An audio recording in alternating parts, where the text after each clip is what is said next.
Assalamualaikum warahmatullahi wabarakatuh. Waalaikumsalam warahmatullahi wabarakatuh.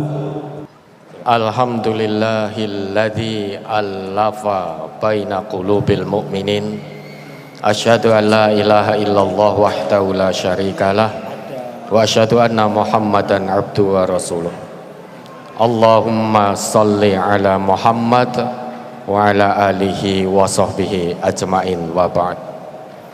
Yang sama-sama kita hormati, kita ta'zimi beliau, para kiai, para masyayikh, alim ulama, asatidah yang alhamdulillah tadi sudah diwakili oleh Ustadzuna Ustadz Syihabuddin untuk menyebutkan nama beliau satu persatu, sehingga kami tidak perlu menyebutkan nama para kiai ini satu-satu, menyingkat waktu. Sebetulnya ya tidak hafal nama lengkapnya. Terus kemudian kita bersyukur sekali kepada Allah, Bapak dan Ibu kaum muslimin dan muslimat. Hari ini, malam ini kita dipertemukan oleh Allah di tempat ini, tidak lain dan tidak bukan untuk lebih mempererat rasa persaudaraan kita, sama-sama hamba Allah yang muslim, sama-sama hamba Allah yang mukmin. Tujuan kita sama, cita-cita kita sama, kita ingin bersatu, tidak hanya bersatu fisik saja, yang lebih penting daripada itu pertautan hati, persatuan hati di antara kita. Karena biar bagaimanapun, sebesar apapun jumlah orang Islam di muka bumi ini, kalau tidak ada pertautan hati di antara orang-orang Islam, ini tidak akan melahirkan kualitas yang dahsyat. Hanya akan seperti buih yang mengambang. Islam tidak butuh kuantitas, yang dibutuhkan adalah kualitas. Orang Islam akan punya kualitas saat orang Islam mau bersama, mau bersatu. Oleh karenanya, untuk memulai apa yang akan disampaikan, mari sama-sama kita ingat kembali apa yang menjadi pesan Nabi kita, dan tampaknya pesan beliau ini sesuai dengan keadaan umat Islam saat ini. Beliau pernah berpesan pada kita semuanya, Bapak Ibu, melalui sabda beliau, yushikul umamu antada'a alaikum kama tada'al akalatu ila qas'atiha. Hampir-hampir bangsa-bangsa itu memperebutkan kalian, wahai umat Islam, sebagaimana mereka memperebutkan makanan dalam satu nampan. Jadi posisinya oleh Nabi, umat Islam disebutkan ibarat makanan dalam satu nampan. Kemudian musuh-musuh Islam berkeliling di nampan itu untuk memperebutkan umat Islam. Mendengar sabda beliau, para sahabat bertanya, wa min qillatin nahnu yauma idzin, apakah pada waktu itu nanti terjadi jumlah umat Islam itu sedikit, wahai Rasulullah, sehingga berani sekali musuh-musuh Islam mempermainkan umat Islam? Apakah jumlah umat Islam itu sedikit? Jawab Nabi kita, bal antum yauma idzin katsir.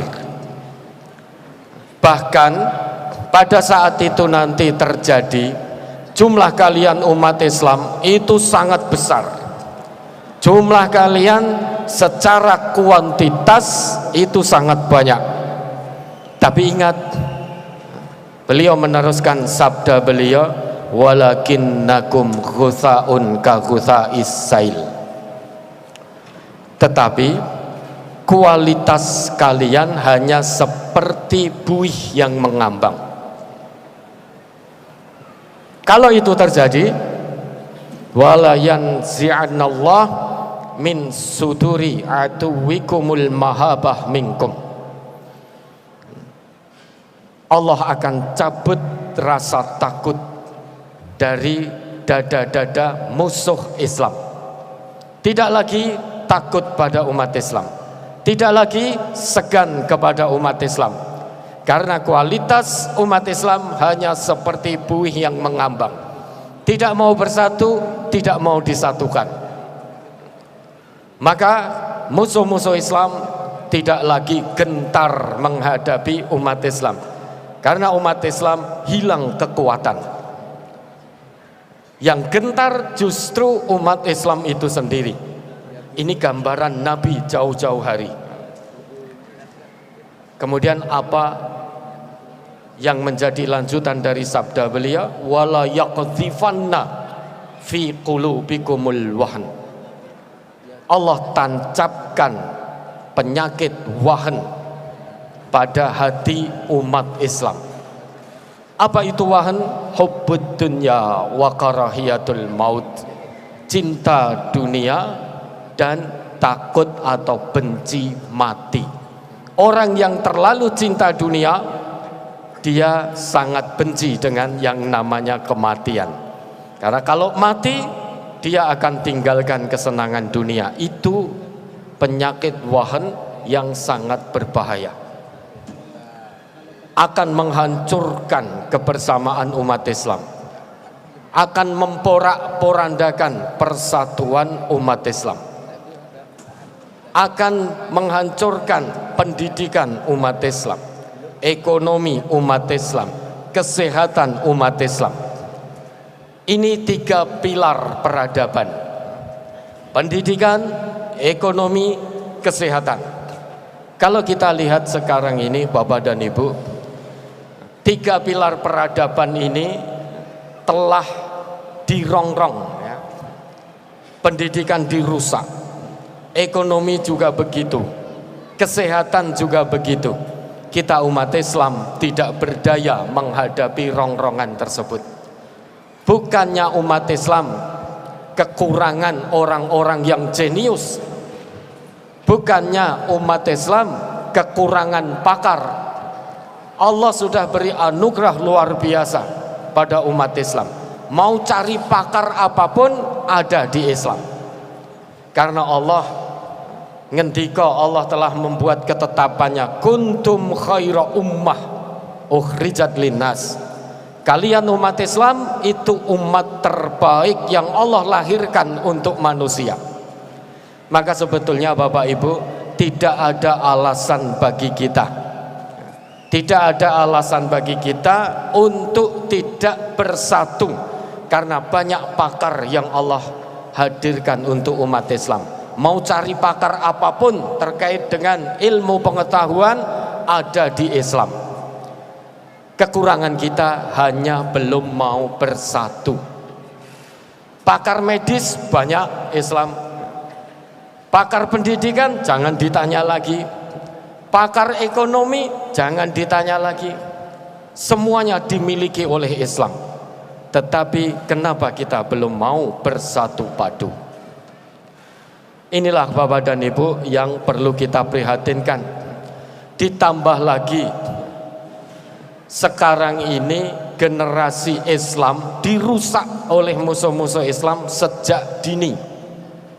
Kalau dulu mau melemahkan Islam itu butuh senjata.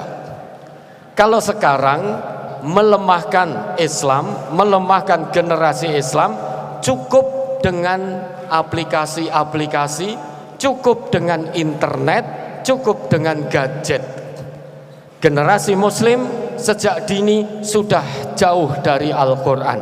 Apa yang diharapkan dari generasi yang jauh dari Al-Quran? Kejayaan Islam itu hanya bisa dilalui saat umat Islam itu menjadikan Quran sebagai pemimpin dalam kehidupan. Tanpa Al-Quran, Islam tidak akan bisa jaya. Islam tidak akan bisa bangkit.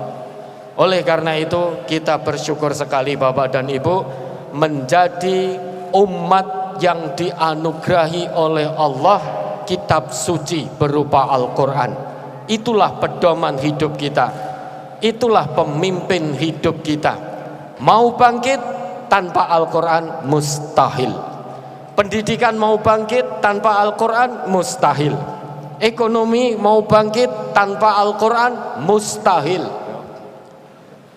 Kesehatan mau bangkit tanpa Al-Quran itu juga mustahil. Karena segala sesuatu mulia atau tidak mulianya kita tergantung sejauh mana kita menjadikan Al-Quran sebagai jalan hidup kita.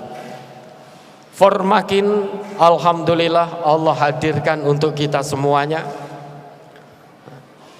menyelenggarakan sebuah event yang luar biasa, pendidikan dari pesantren untuk dunia. Apa yang kita mau dari pesantren? Pertanyaannya kan itu. Apakah dari pesantren ini kita hanya menginginkan pengajaran atau pendidikan dan pengajaran? Itu penting. Harus kita pahami. Kalau pesantren hanya untuk pengajaran, hanya untuk transfer ilmu saja, maka tidak perlu berdiri pesantren. Karena sudah banyak sekolahan-sekolahan yang mengajarkan ilmu. Tetapi kalau pesantren tujuan utamanya adalah pendidikan, maka penting berdiri pesantren. Ini perbedaan antara pendidikan dan pengajaran. Kalau pengajaran itu hanya transfer ilmu, how to know, bagaimana menjadi tahu. Sehingga seorang guru, seorang pengajar, seorang pengajar belum tentu dia seorang pendidik. Seorang pengajar belum tentu menjadi seorang pendidik. Mengajar hanya mengajar ilmu, tidak peduli anak didiknya akhlaknya bagaimana, tidak peduli. Yang penting kewajibannya mengajar, selesai. Tapi seorang pendidik sudah barang tentu dia seorang pengajar. Pendidikan itu berarti how to be, bagaimana menjadi. Pengajaran how to know, bagaimana menjadi tahu.